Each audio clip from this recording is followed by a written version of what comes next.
روپے بڑھا کے 100 روپے کرنے کا ایک پروپوزل تھا، تو کابینہ میں چونکہ مختلف آراء تھیں اس لیے اس فیصلے کو مؤخر کر دیا گیا، اور یہ بات بھی ہوئی کہ وجوہات کیا تھیں کہ اس طرح کرنا پڑ رہا ہے کہ آپ جانتے ہیں کہ پاکستان ٹیلی ویژن ایک بہت ہی ایک عظیم ادارہ تھا اور اس کی ایک بڑی شاندار تاریخ ہے، جس طرح کہ ہمارے اور کئی ایسے نیشنل ادارے ہیں جن کی شاندار تاریخ ہے، جس میں پی آئی اے ہے، پاکستان اسٹیل ہے، یہ سارے ادارے جو ہے تو ایک عظمت کے نشان تھے۔ اور جوں وقت گزرتا گیا آتی جتنی بھی حکومتیں تھیں تو بجائے انہوں نے اداروں کو بنانے یا اس کو مزید اس میں نکھار لانے کے اس کو تباہی کی طرف لے گئے۔ پاکستان ٹیلی ویژن ایک ایسا ادارہ بن گیا، اس کو بنا دیا گیا جس میں کہ سیاسی بھرتیاں، پیپلز پارٹی، پاکستان مسلم لیگ نون، ایک ایسے اس میں ایک بد انتظامی اور میرٹ کے برعکس جو بھرتیاں کی گئیں اس نے ظاہر ہے کہ اس ادارے کو بالکل زمیں بوس کر دیا ہے۔ اب اس ادارے کو ہم نے دوبارہ کھڑا کرنا ہے، کیونکہ ایک اسٹیٹ ٹیلی ویژن جو کہ ریاست پاکستان کی بنیادی طور پہ ایک نمائندگی کرتا ہے، اس کی ایک آواز ہے، اس ادارے کو اپنے پیروں پہ کھڑا کرنا اس کے لیے بہت بڑا ایک انویسٹمنٹ چاہیے، اور پینشنز جو ہیں وہ بھی پے نہیں کر سکتے بیکاز اتنی بڑی تعداد میں 3000 کے قریب پینشنرز ہیں جن کو کہ پینشن دینا، تو یہ ساری انتظامی اور تکنیکی کیمراز ہیں وہ آؤٹ ڈیٹڈ ہیں، کوئی پروڈکشن ہو نہیں رہی، تو اس سلسلے میں یہ ساری چیزوں کو دوبارہ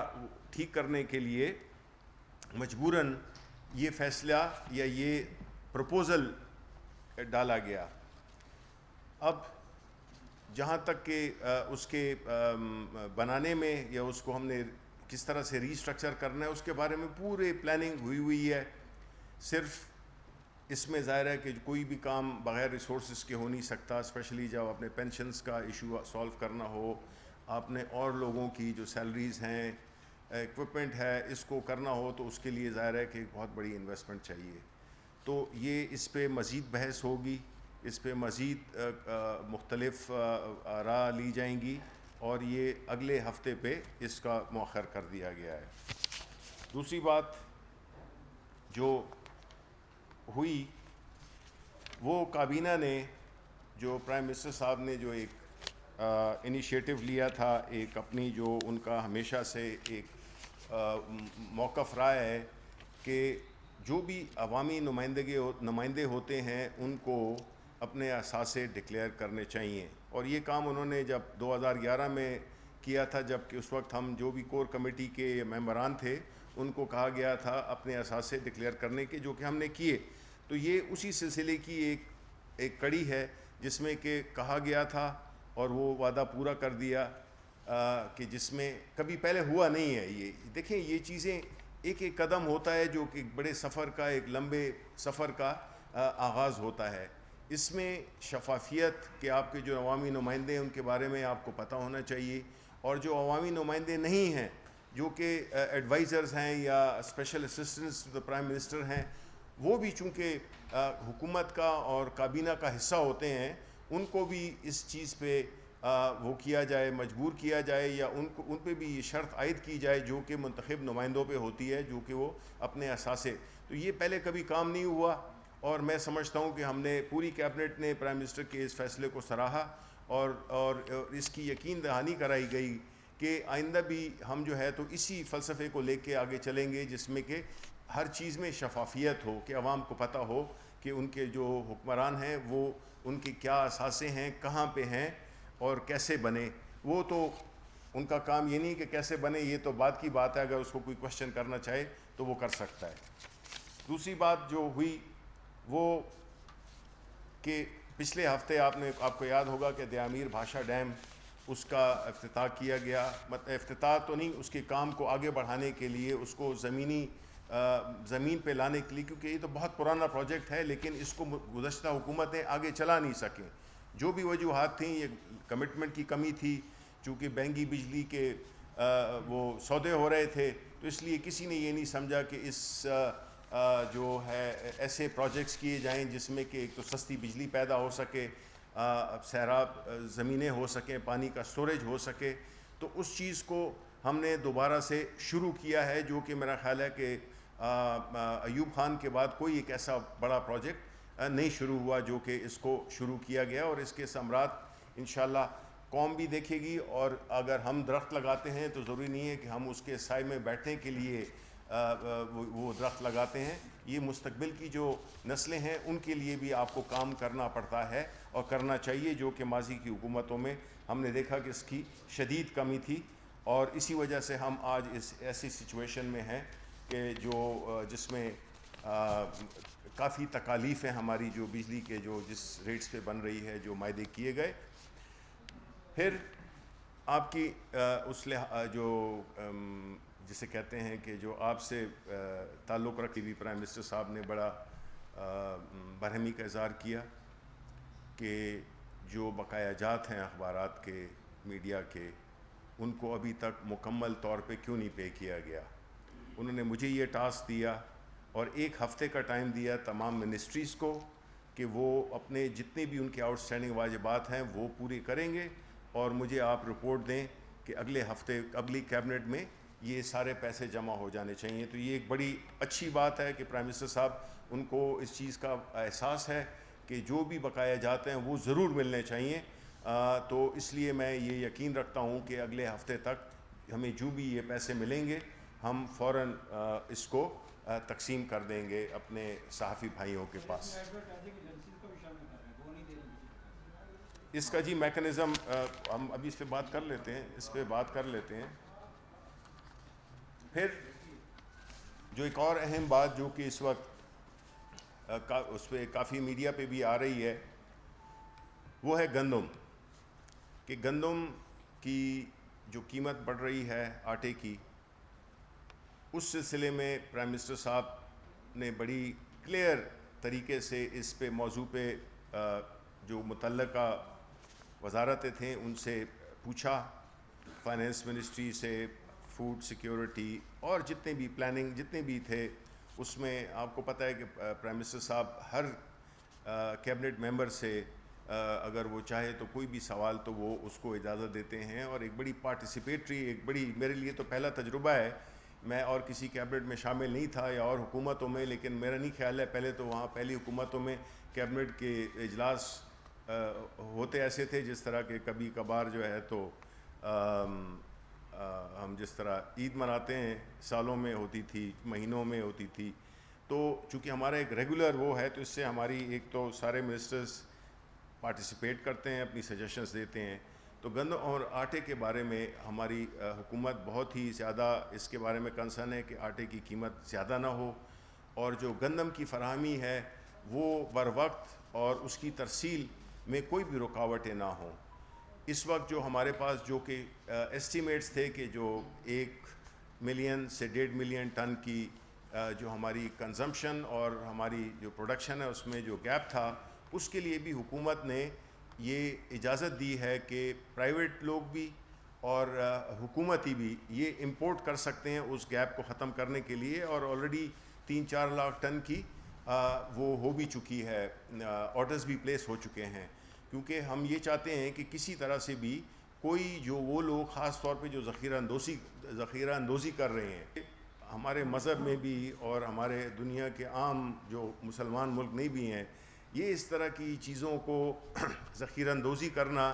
سماج کی دشمنی ہے. تو اس میں لوگوں کا بھی فرض بنتا ہے کہ وہ نشاندہی کریں ایسے لوگوں کی جو اس کی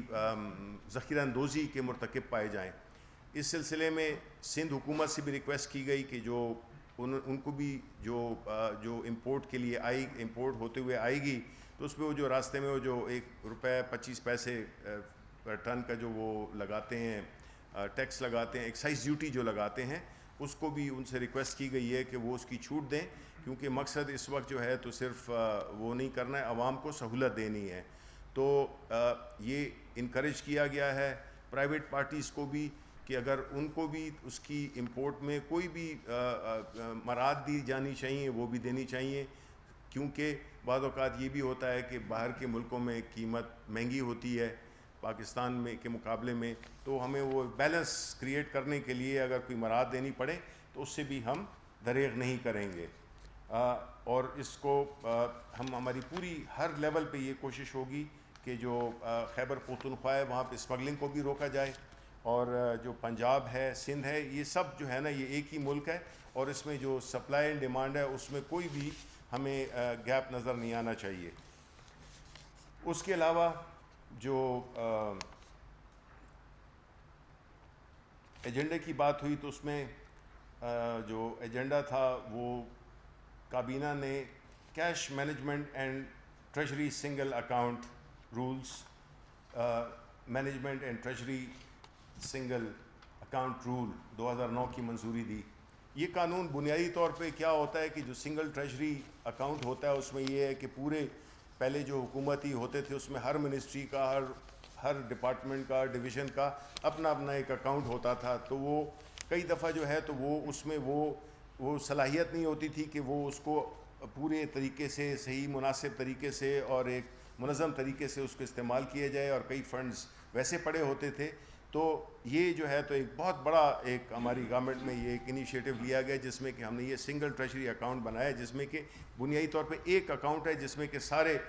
پیسے جو ہے تو جمع ہوتے ہیں اور پھر وہاں سے ان کی ریلیزز ہوتی ہیں۔ پھر اس کے علاوہ جو دوسرا ایجنڈا آئٹم تھا اس میں اینٹی منی لانڈرنگ کے قوانین سے متعلقہ جو مجوزہ دوسرے ترمیمی بل 2020 کی بھی منظوری دی۔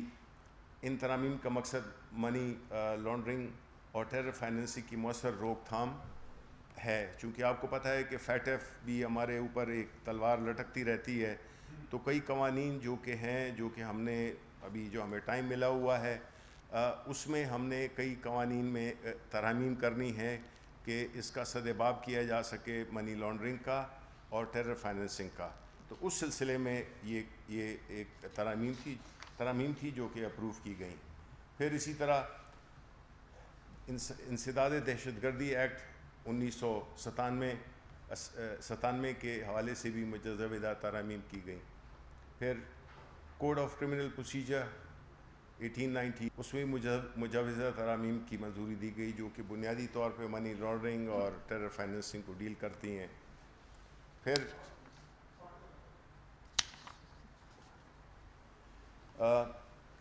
قدرتی آفات اور دیگر ایمرجنسی کی صورتحال میں قومی سطح پر وفاقی صوبائی حکومتوں اور اداروں کے درمیان کوارڈینیشن کو منظم بنانے کے لیے national health emergency response act 2020 کے مجوزے کی منظوری بھی دی گئی۔ یہ بنیادی طور پہ جو ہم نے دیکھا ہے کہ جو کووڈ کے سلسلے میں چونکہ ہیلتھ ایک صوبائی سبجیکٹ ہے اور کئی ایسے ہیں کچھ جو صوبائی سبجیکٹس ہیں، تو اس میں کورونا وائرس کے سلسلے میں ہم نے یہی دیکھا کہ یہ تو NCOC اگر نہ ہوتی تو بڑا مشکل ہوتا کوارڈینیٹ کرنا یہ سارے اداروں کو، لاجسٹکس کو، اور شاید یہی وجہ ہے کہ ہم نے اتنی کامیابی کے ساتھ اس موذی وبا سے ہم نے بڑی اچھے طریقے سے وقت ثابت کر رہا ہے، دنیا کہہ رہی ہے، ہم خود بھی دیکھ رہے ہیں کہ ماشاءاللہ اللہ تعالیٰ کے فضل سے اور پرائم منسٹر عمران خان کی جو ایک حکمت عملی تھی جس پہ کہ ان کو بڑی کرٹیسزم ہوا، بڑے ان پہ پریشرز آئے، لیکن وہ ثابت قدم رہے اور وہ پالیسی کارگر ثابت ہوئی جو کہ بنیادی اس کا جو ستون تھے وہ یہی تھے کہ ہم نے زندگی بھی بچانی ہے اور ہم نے کاروبار بھی چلانا ہے۔ تو اللہ کا بڑا بڑا رحم ہے، لیکن ساتھ میں کہتا چلوں کہ عید الاضحیٰ آ رہی ہے اور اس میں ہمیں پھر بہت احتیاط کرنی پڑے گی، بیکاز پچھلی دفعہ بھی اگر اس سے بھی ہماری کم نقصان ہوتا اگر ہم گزشتہ عید پہ اگر احتیاط کرتے تو ہمارے فگرز اس سے بھی بہت زیادہ کم ہوتے۔ اب ریکویسٹ یہ ہے کہ جب آسانی بہتری کی طرف چیزیں جا رہی ہیں تو ہم دوبارہ اس کو میں بگاڑ نہ لائیں، اور وہ عید کے اس میں ہم پوری کوشش کریں کہ اپنے گھروں پہ ہی منائیں اور ہر وہ تدابیر اختیار کریں جو کہ اس وائرس کو پھیلنے میں وہ نہ دیں، نقصان نہ دیں۔ اس کے بعد جو وفاقی دارالحکومت کی حدود میں واقعہ وقف املاک کے بہتر انتظام نگرانی کے لیے وفاقی کابینہ نے اسلام آباد کیپٹل ٹیریٹری وقف پراپرٹیز ایکٹ 2020 کی منظوری بھی دی۔ اور تعمیرات کے شعبے میں یہ ایک بہت ہی ایک اہم، میں پچھلی پریس کانفرنس میں بھی کہا تھا کہ یہ ایک ایسا انیشیٹو ہے، یہ ایک ایسا پروگرام ہے جس میں کہ میں یہ سمجھتا ہوں کہ یہ اس ملک میں ایک پوری تاریخ بدل دے گا. دیکھیں گزشتہ حکومتوں میں روٹی کپڑا مکان کی باتیں تو کسی اور لوگوں نے کی جو کہ صرف نعرے کی حد تک رہا. عمران خان روٹی کپڑا مکان میں اپنے احساس پروگرام کے ذریعے اس کا وہ ایڈریس کیا، اور پھر اسی طرح جو ہے تو مکان کی صورت میں جس میں کہ ہر غریب متوسط طبقے کے لوگ یہ اپنی ان کی جو زندگی کا ایک خواب ہوتا ہے کہ اپنا گھر لے سکیں، اس کے لیے جو دی گئیں کنسیشنز دی گئیں، جو فیسلٹیز دی گئی ہیں فائنینسنگ کی، اور اس ساری پوری جو مارگیج انڈسٹری ہے اس کو فارملائز کرنے کے لیے جو وہ کیے ہیں اسٹیپس لیے ہیں، جو اقدام کیے گئے ہیں، وہ اس ملک میں جو ہے تو گھر خریدنا ایک بہت ہی پاسبل. اور دوسری بات میں آپ کو یہ بتاؤں، کبھی اس پہ غور کریں آپ کہ اس مقصد کا کیا ہے کہ جب اور ملکوں میں چاہے وہ انڈیا ہو یا باہر کے ملکوں میں 80 سے 90% مارگیج مارکیٹ کے ذریعے وہ گھر خریدتے ہیں. ہر ایک جو ہے نا وہ لاکھ روپے کا یا کروڑ روپے کا گھر ہو تو کروڑ روپے وہ نہیں خرچ کرتا، اس کے پاس یہ 80% یا 70% فائنینسنگ کی سہولت ہوتی ہے. تو جب وہ اس کے پاس ہوں بھی یہ 1 کروڑ روپے ہو بھی تو وہ اپنے 30 لاکھ روپے جیسے کہ وہ گھر میں اپنا اس میں حصہ ڈالے گا، اور 70% جو ہے یا 70 لاکھ کی اس کو فیسلٹی ملے گی لون کی، اور وہ باقی جو پیسے ہیں 70 لاکھ روپے وہ اپنے کاروبار میں بھی لگا سکتا ہے. ہمیں تو اب آج کل تو یہاں پہ یہی ہوتا ہے نا، اگر آپ کا 20 لاکھ روپے کا گھر خریدنا ہے تو جی آپ کو 20 لاکھ روپے ہی دینے ہوں گے، تو آپ کی جتنی جمع پونجی ہے وہ اس میں خرچ ہو جاتی ہے. تو اس سے ایک بہت بڑا ایک انقلاب آئے گا اس کنسٹرکشن انڈسٹری میں بھی، اور یہ جو گھروں کی اونرشپ ہے اس میں بھی بڑی تعداد بڑھی گئی. تو اس میں کافی ہم نے وہ کر دیے ہیں، اور انشاءاللہ اس میں ہم اب اشتہار بھی چلائیں گے کہ عید کے بعد جو ہے تو اپنے بھرپور طریقے سے اس جو حکومت کا جو کہ اقدام ہے اس کو اسپیشلی گھروں کے اس میں اپنا پورا وہ اس سے فائدہ اٹھائیں. اور یہ ویسے بھی چونکہ اس کی جو لمٹ ہے جہاں تک کہ سورس آف فنڈز کا تعلق ہے تو وہ 31 دسمبر تک ہے، تو اس سے پہلے جو بھی لوگ ہیں وہ میری آپ کے وساطت سے درخواست ہوگی کہ وہ اس کو وہ کریں. اور جو ہم نے دیکھا بھی ہے کہ جو اسلام آباد کی جو آکشن ہوئی ہے اس میں بڑی گرمجوشی پائی گئی ہے، اور ہماری توقع سے زیادہ اس میں وہ ہوا ہے، لوگوں نے بڈ کیا ہے. اور پھر آخر میں احساس ایمرجنسی پروگرام کا رپورٹ پیش کی گئی جس میں کہ پوری تفصیل دی گئی، اور پوری کابینہ نے، پرائم منسٹر صاحب نے منسٹری کو، ڈاکٹر ثانیہ نشتر کو، ان کی ٹیم کو مبارکباد دی کہ جس احسن طریقے سے بغیر اتنا بڑا اماؤنٹ جو کہ اتنے احسن طریقے سے تقسیم ہوا، جس میں کہ یہ بات کسی نے، ہمارے جو سیاسی مخالفین ہیں انہوں نے بھی اس کی شفافیت پہ کوئی اعتراض نہیں کیا. ایک دلچسپ بات جو میں آپ کو آخر میں بتانا چاہتا ہوں اسی احساس پروگرام کے اس سے، کہ ہمارے کیبنٹ میں کچھ کولیگز نے، ہمارے کچھ رفقائے کار نے یہ کہا کہ جی یہ پروگرام تو بڑے احسن طریقے سے ہوا اور اس میں بڑے پیسے بھی تقسیم کیے گئے، لیکن اس سے ہمیں کوئی سیاسی فائدہ نہیں ہوا. تو پرائم منسٹر صاحب کا جواب سننے والا ہے. پرائم منسٹر صاحب نے کہا کہ دیکھیں، ہر کام آدمی سیاست کے لیے نہیں کرتا، کچھ کام آدمی اللہ کی رضا کے لیے کرتا ہے، اس کے بندوں کے لیے کرتا ہے، اور اس کو سیاست کی نظر سے نہ دیکھیں آپ. اس سے ظاہر ہوتا ہے کہ عمران خان کس طرح کا سوچتا ہے، کہ وہ یہ کہہ رہے ہیں کہ ہم نے تو اس کو ایک عبادت کے طور پہ کیا ہے کہ اللہ کو اگر خوش کرنا ہے تو اس کے بندوں کو خوش کرو، اور اس سب سے وہ جو کہ اس چیز کو کہ مستحق ہوں، جو کہ غریب ہوں، جو کہ معاشی طور پہ کمزور ہوں. تو یہ ہے عمران خان کی سوچ. اور وہ تو ہم نے پہلے بھی دیکھا کہ چاہے وہ یونیورسٹی کی صورت میں ہو یا کینسر ہاسپٹل کی صورت میں ہو جہاں پہ کہ 70% لوگوں کا مفت علاج ہوتا ہے. تو یہ اس کا جواب تھا جس کو سن کر پوری کابینہ آپ سوچ سکتے ہیں کہ کیا ان کا ریئیکشن ہوگا اور کیا ان کے دلوں سے گزری ہوگی. تو یہ اس کا ہائی پوائنٹ میرے نزدیک آج کی کابینہ کا یہ تھا، جس میں کہ پرائم منسٹر عمران خان نے یہ بات کہی کہ آپ اللہ کے بندوں کے لیے کریں، آپ سیاست کے لیے نہیں کریں. وہ سارے اللہ کے بندے ہیں، سیاست ہم اور چیزوں میں کریں گے، اور اگر ایسا ہوگا تو اللہ تعالیٰ برکت بھی ڈالے گا اور اللہ تعالیٰ ہم پہ اپنا رحم بھی کرے گا. تو بہت بہت شکریہ. یہ میں آخر میں یہ کچھ وہ ہیں ہمارے مجھے دیا گیا تھا APRNS کے جو وہ ہیں ان کے بھائی کا انتقال ہو گیا ہے، میں پڑھ دیتا ہوں. جی، وہ all Pakistan regional news paper society کے مرکزی صدر غلام مرتضیٰ جٹ صاحب کے بڑے بھائی چیف ایڈیٹر لاہور کی وفات پر دعائے مغفرت فرمائیں. روزنامہ مسافت لاہور. ٹھیک ہے جی. تو ہم دعا کرتے ہیں کہ جی ان کو اللہ تعالیٰ اپنے جوار رحمت میں جگہ دے، اور ان کو ان کی جو خاندان ہے ان کو صبر کی توفیق عطا فرمائے. اور ساتھ ہی میں یہ کہہ دوں گا کہ وہاں پہ تربت میں ایک دھماکہ ہوا ہے، اس کی بھی ہم مذمت کرتے ہیں، اور جو جانیں ضائع ہوئی ہیں ان پہ بھی ہمیں دلی دکھ ہوا ہے، اور ان کی اور جو زخمی ہوئے ہیں ان کی ہم صحتیابی کے لیے دعا کرتے ہیں. اور ایک آخر میں کہ جو ادارہ دارالسکون کی بانی رکن سسٹر رتھ لیوس کے انتقال کی خبر پر بھی دل انتہائی رنجیدہ ہے. ان کے اہل خانہ، ادارے کے تمام سٹاف سے ہم دلی تعزیت کرتے ہیں، اور رتھ لیوس کی سماج اور خصوصاً بچوں کے لیے جو خدمات تھیں وہ ہمیشہ یاد رکھی جائیں گی. بہت بہت شکریہ. جی بولیں آپ. سر آپ تھینک یو ویری مچ کہ آپ ہماری فیٹرنیٹی سے تعلق رکھتے ہیں اور میڈیا کا درد بھی اپنے دل میں رکھتے ہیں. آپ سے ریکویسٹ یہ ہے کہ آج ایک صحافی کا دن دہاڑے اسلام آباد میں ان کو جو کڈنیپ کیا گیا، ابھی نہیں پتہ چلا کس نے کڈنیپ کیا.